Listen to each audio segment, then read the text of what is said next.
Muy bien, entonces vamos a ver cuál es la lección principal que el Señor quiere dar con esta parábola. La diferencia entre estas 10 vírgenes es que 5 eran prudentes, así las llama el Señor, y 5 eran insensatas. ¿Qué es la lección principal entonces? La lección principal es que es prudente aquel que está preparado para la venida del Señor y que es un insensato aquel que no está preparado para la venida del Señor.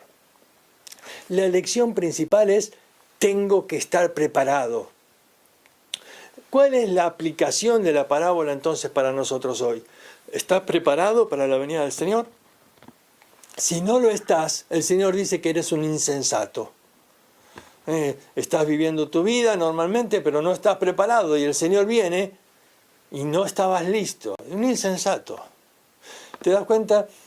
Corremos el peligro de malinterpretar las parábolas cuando comenzamos a buscar simbolismos, significados de metáforas que no existen acá. Entonces, vuelvo a decir, es probable que uno hable del esposo, y qué significa el cortejo, pero no siempre esto va a ser una ley, no siempre va a coincidir. A ver, algo notable en las parábolas en cuanto a las bodas, que se mencionan mucho como una de las figuras más comunes que Jesús utiliza para sus relatos, es el siguiente. Fíjense, en las parábolas siempre aparece el esposo, también aparece el amigo del esposo. ¿Se acuerdan? Juan el Bautista dice: yo soy el amigo del esposo.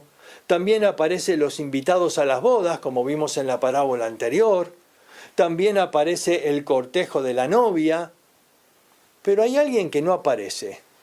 ¿Quién me falta? Dice acá que no aparece la esposa.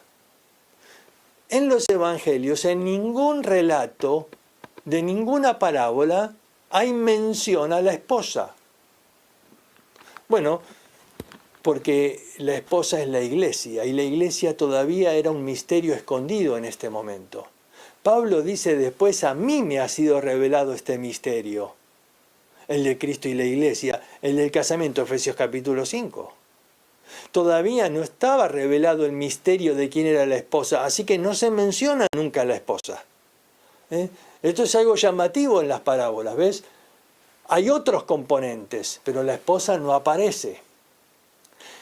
Así que vamos aprendiendo algunas lecciones ya importantes para interpretar las parábolas. Vamos repasando. En primer lugar, debo entender las costumbres de la época. En segundo lugar, debo buscar la lección principal. No prestes atención a los detalles. A ver, no busques, como en el caso de recién, qué simboliza el aceite. En este caso de la parábola, el aceite no simboliza nada. En este caso, la lección principal era que ser prudente es estar preparado. ¿Te das cuenta? Entonces, vamos aprendiendo algunos detalles. A ver, vamos a ver si aprendimos la lección con esta otra parábola. Esta es la parábola del juez injusto y la viuda. Pueden pausar el video y leer Lucas 18, del 1 al 7. Muy bien, ahora continuamos.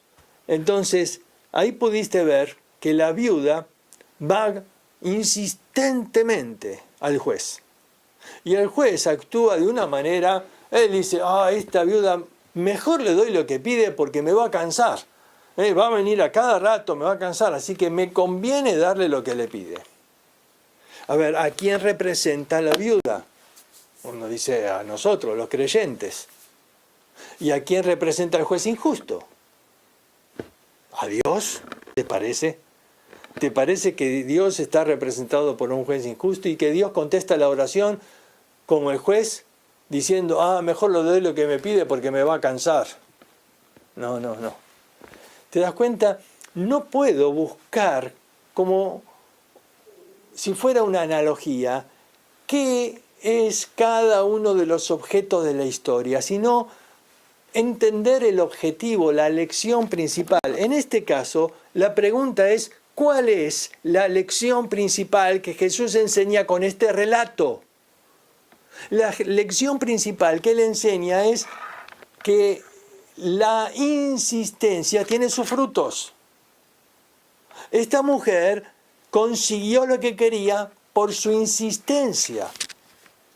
Jesús comenzó el relato diciendo que iba a darles una parábola, una historia para enseñarles la necesidad de orar siempre y no desmayar.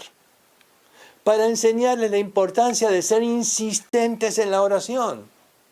Este relato enseña entonces una verdad principal. La insistencia tiene sus frutos.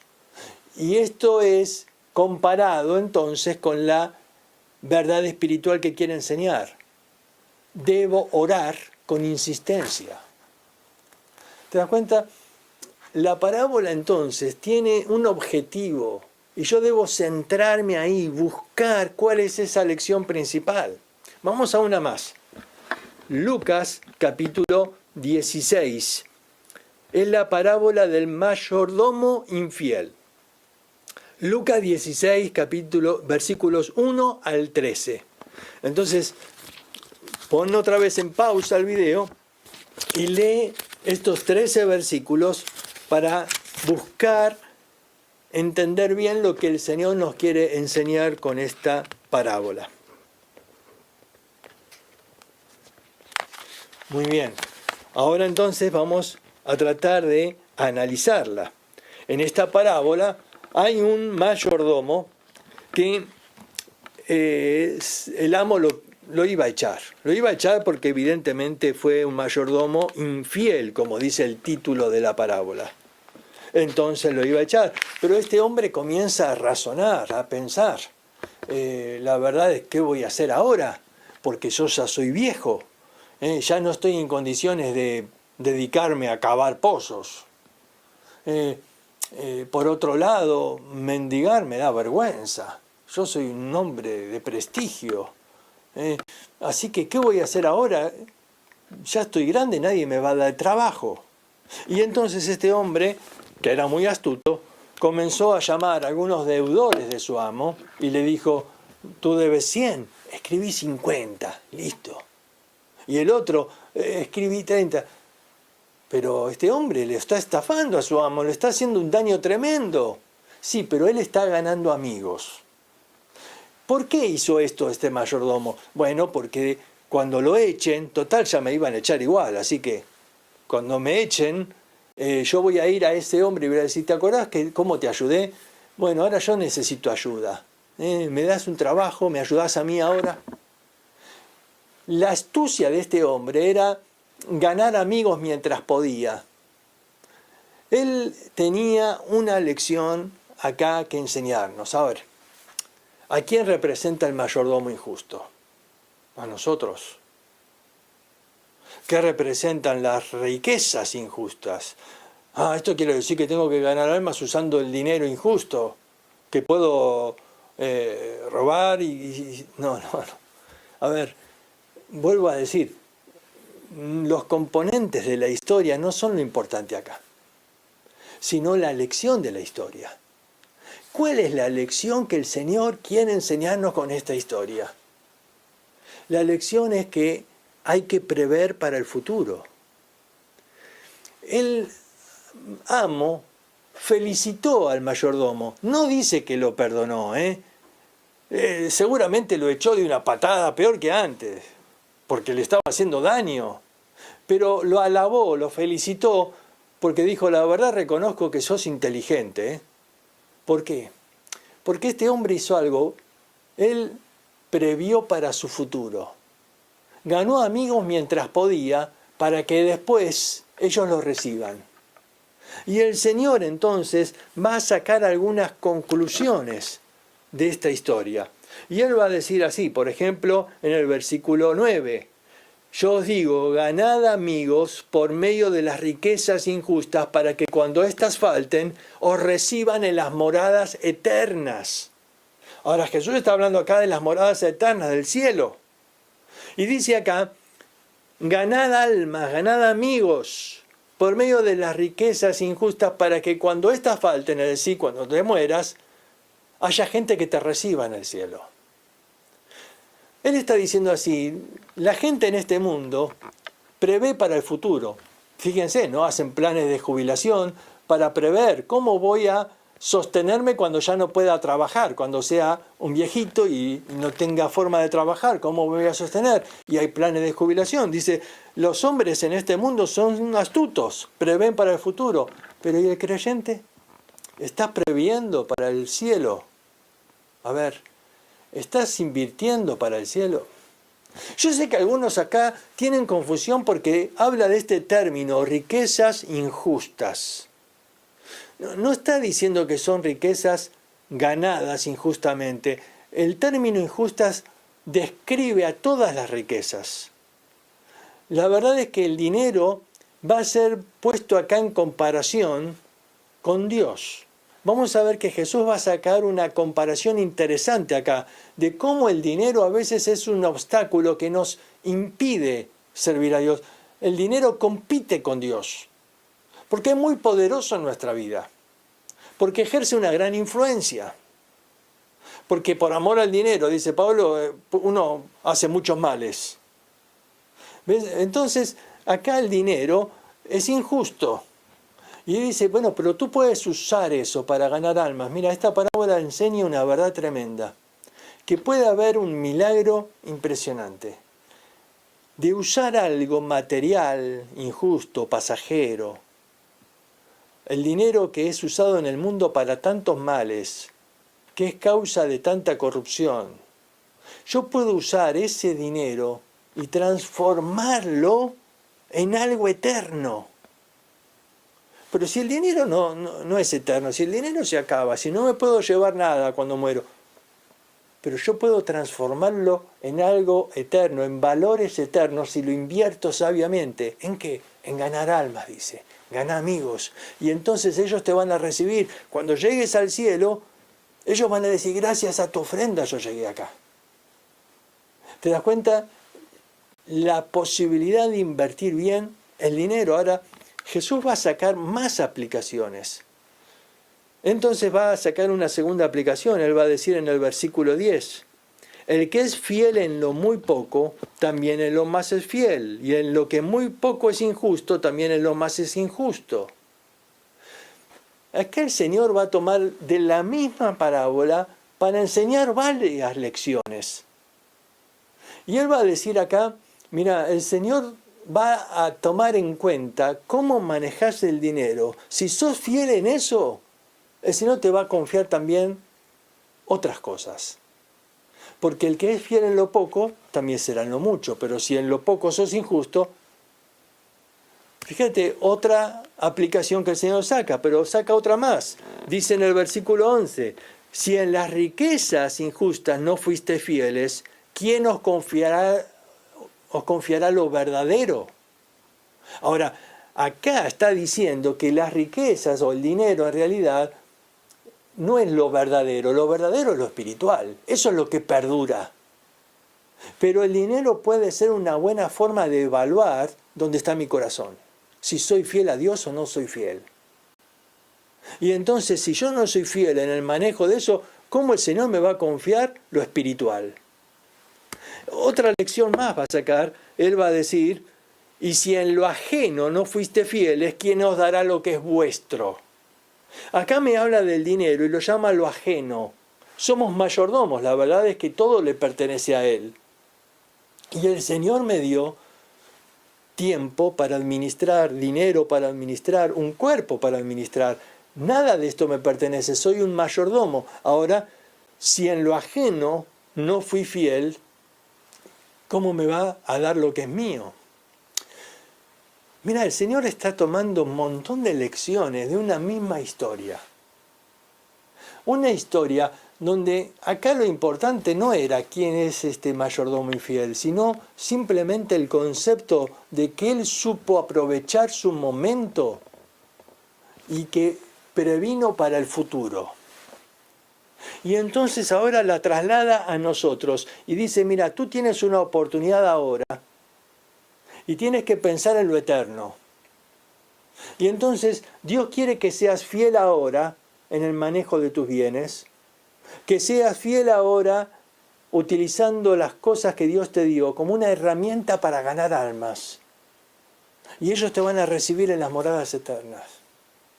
Y este manejo del dinero va a ser una forma en que Dios va a evaluar tu carácter. ¿Dónde están tus convicciones? Si sos fiel en lo poco, Él te va a dar algo más. Mira, Él termina todo este relato con una conclusión final. Él va a decir así: ningún siervo puede servir a dos señores, porque aborrecerá al uno y amará al otro, o estimará al uno y menospreciará al otro. No podés servir a Dios y a las riquezas. Acá está comparando a Dios con las riquezas. Lo que está diciendo acá es: las riquezas compiten con Dios. Mira, es interesante, en el idioma que Jesús habló esto, el arameo, Él utiliza acá un término que se traduce aún en la versión antigua. Ahora se le cambió por riquezas, pero Él utiliza acá un término que es en realidad un nombre propio, está en mayúscula. El término es mamón. Dice: no podés servir a Dios y a mamón. Claro, mamón es el término arameo para referirse al Dios del dinero. Y entonces está diciendo acá: no podés servir a Dios señores, porque siempre vas a ser fiel a uno y vas a ser infiel con el otro. No puede haber este conflicto en el corazón. Las riquezas pueden ser un buen siervo, pero son muy mal amo. No puedes tener el corazón dividido diciendo: pero Señor, espera que después te sirvo porque ahora estoy ocupado haciendo dinero. O no. Tenés que entender que tenés que definir tu vida. No podés servir a dos señores.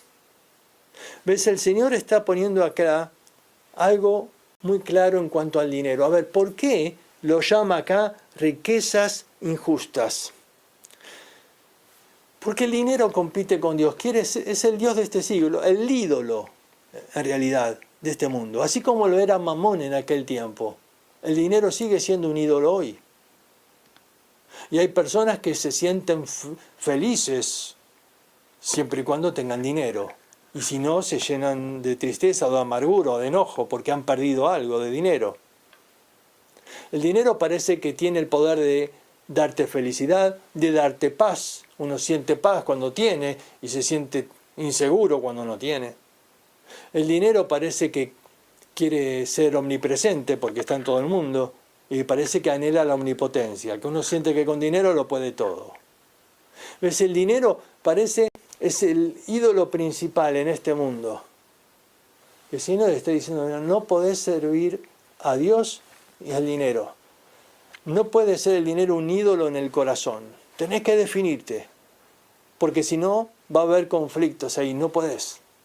Entonces utilizá ese dinero para lo eterno.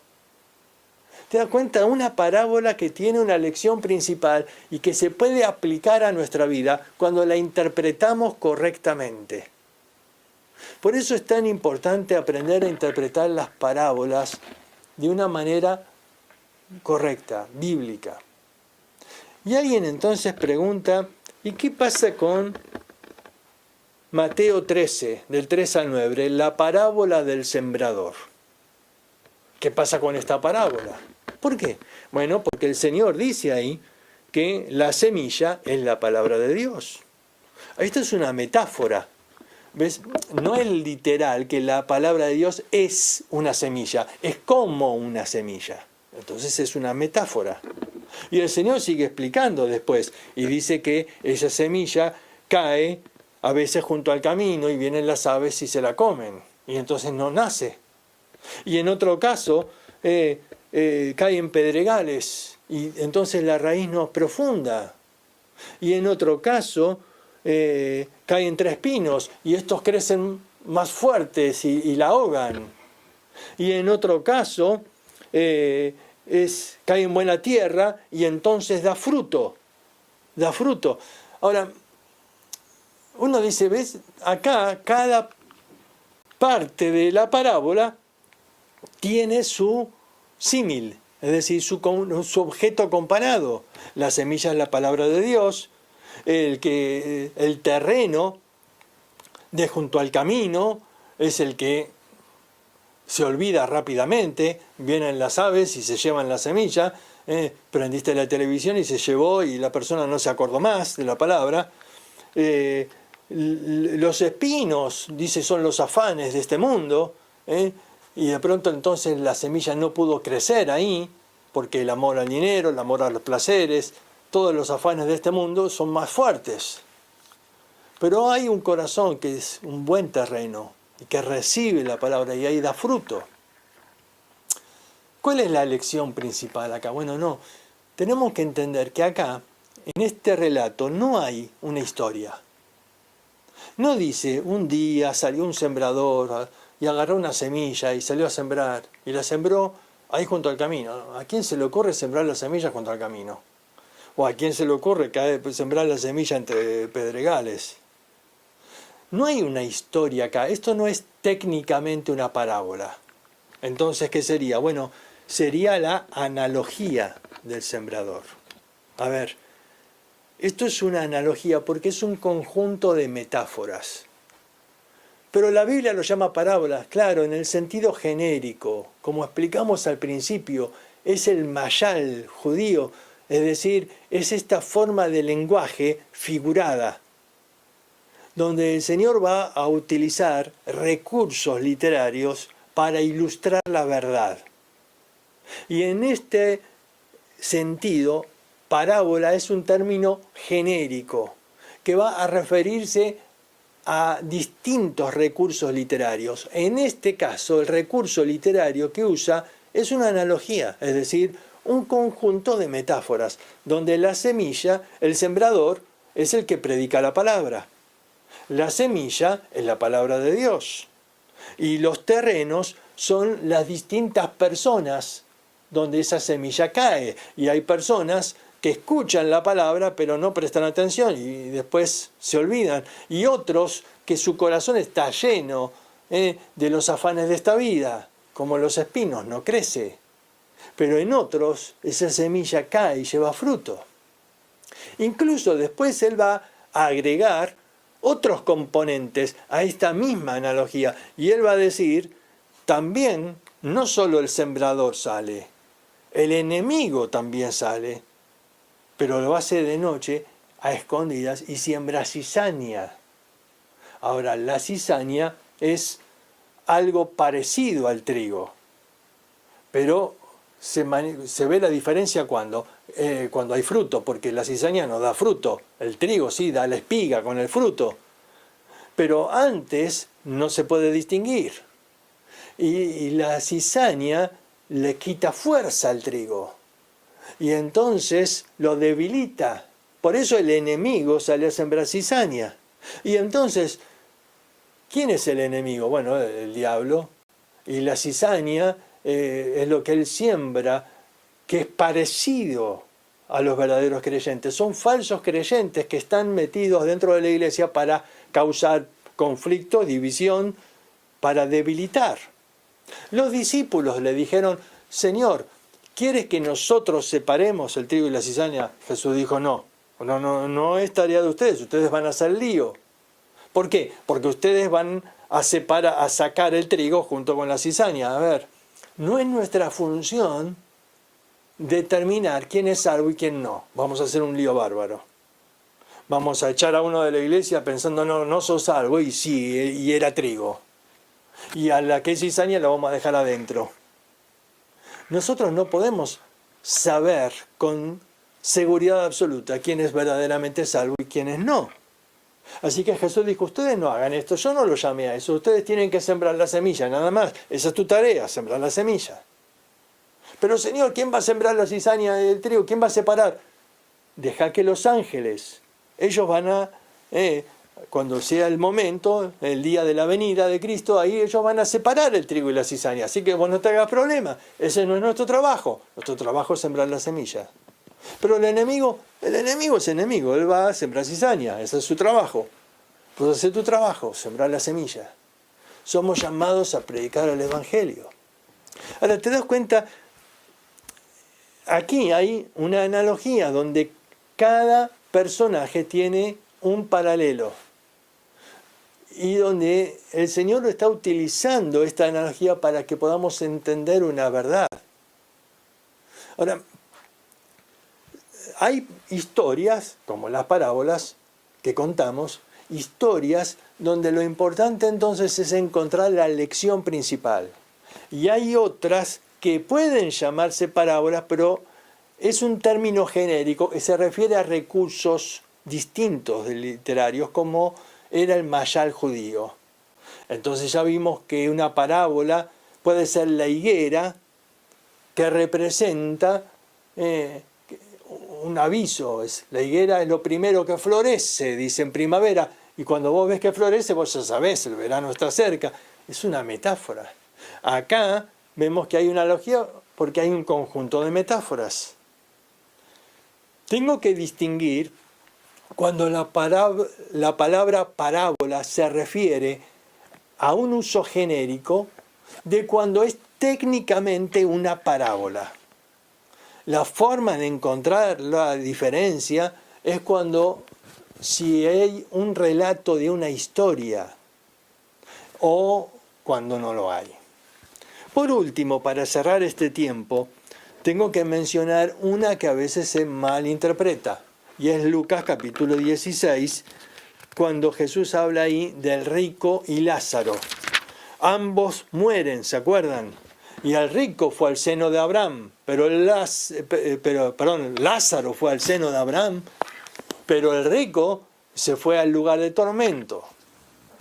Y entonces le pide a Abraham, Señor, manda ahí que él moje su dedo y me refresque la lengua. Y luego le dice, mándalo a mis hermanos para que ellos no vengan a este lugar.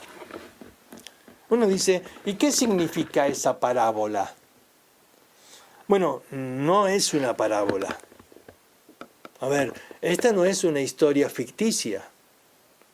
¿Por qué? Porque acá el Señor está colocando un nombre propio, está hablando de Lázaro. Así que esta no es una historia inventada. Él está hablando de Lázaro. Este es un personaje, alguien que él conocía, Lázaro. Y el rico, ¿por qué no menciona el nombre? Bueno, sería malo nombrar a alguien que está en el infierno, ¿no? Es decir, ¿te imaginas si la familia está escuchando? No, él no nombra al rico porque está en el lugar de tormento, pero sí nombra a Lázaro. Por eso esta es una historia real, no una parábola.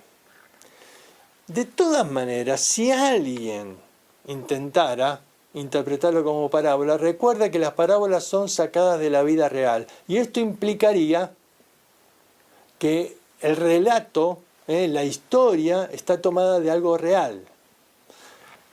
Sin embargo, volvemos a decir, es claro aquí que no es una historia inventada, sino que es un relato real. Lázaro estaba en el seno de Abraham. Y uno dice, ¿pero por qué no estaba en el cielo? ¿Por qué no dice que estaba? No. Porque en el Antiguo Testamento, cuando una persona salva moría, no podía ir al cielo. Porque todavía Cristo no había muerto en la cruz. Todavía no había derramado la sangre. Todavía no se había hecho expiación por el pecado. Los sacrificios no podían quitar el pecado, solo lo cubrían momentáneamente. Entonces estaban en este lugar de espera llamado el seno de Abraham. Eran salvos, pero tenían que esperar ahí hasta que Cristo haga la expiación. Y después, entonces, sí, Él llevó cautivo a la cautividad, Él llevó a los que estaban ahí al cielo. Y hoy ya no vamos al seno de Abraham. Hoy cuando un creyente muere, Pablo dice, ausentes del cuerpo, presentes al Señor. Le dijo al ladrón de la cruz, hoy estarás conmigo en el paraíso, ¿ves? Ahora directamente vamos al cielo. ¿Y qué pasa con los que estaban en el lugar de tormento? Bueno, esos siguen ahí, porque tienen que esperar el día del juicio. Técnicamente no están en el infierno, porque en el infierno van a ir después del día del juicio final, cuando se abran los libros y se compruebe, y entonces ahí serán echados, dice, al lago de fuego. Esto es como cuando una persona, un delincuente, es agarrado aquí y es puesto en una cárcel, en una prisión preventiva. A ver, todavía está en espera del juicio, todavía no tiene una condena. Está en prisión, ahora, después del juicio ya tiene la condena definitiva, se lo puede trasladar a otra cárcel de mayor seguridad, porque ya tiene condena definitiva. Bueno, estas personas que mueren hoy siguen en este lugar, como el hombre rico, a la espera del día del juicio. Técnicamente todavía no están en el infierno, estarán en el infierno después del juicio.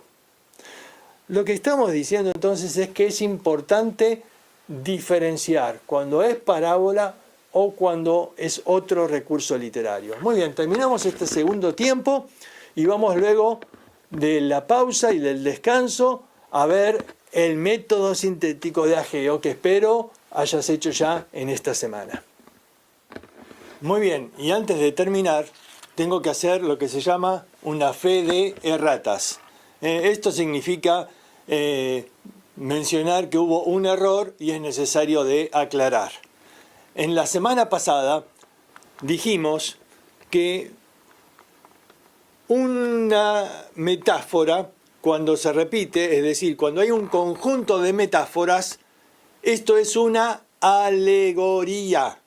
Yo dije mal la semana pasada que era una analogía. Disculpen, se me confundió el término. Pero un conjunto de metáforas es una alegoría. Entonces, en el Salmo 23, por ejemplo, es una alegoría. Dijimos mal la semana pasada que era una analogía. Es un término parecido, pero fue un error. Es una alegoría. Al igual que Juan capítulo 15, la vid, los pámpanos, son varias metáforas unidas, entonces es una alegoría, Juan capítulo 15. Nosotros mencionamos hoy acerca de las parábolas y dijimos que cuando se pone una cosa al lado de la otra para comparar, cuando es un objeto es una metáfora, como en el caso de la higuera, ¿recuerdan? Y cuando son muchas metáforas es una alegoría. Ahora, cuando es una historia, entonces es una parábola en el sentido técnico. Tenemos que tener cuidado de no interpretar todas las parábolas como alegorías, porque ahí es donde cometemos errores. ¿Puede haber en una parábola alguna metáfora o alguna alegoría? Sí, muchas veces en las parábolas de las bodas, por supuesto, el esposo representa a Jesús. Sin embargo, tenemos que tener cuidado en no exagerar con esto, porque no todos los detalles son metáforas que tenemos que analizar, como mencionamos en el caso del aceite de las vírgenes, que no representa al Espíritu Santo. Entonces, cuando es una historia, es una parábola. Entonces, hoy mencionamos la parábola del sembrador, que evidentemente es un conjunto de metáforas. Y entonces, en este caso, sería la alegoría del sembrador. No analogía como lo pusimos en la clase antes, sino sería la alegoría del sembrador.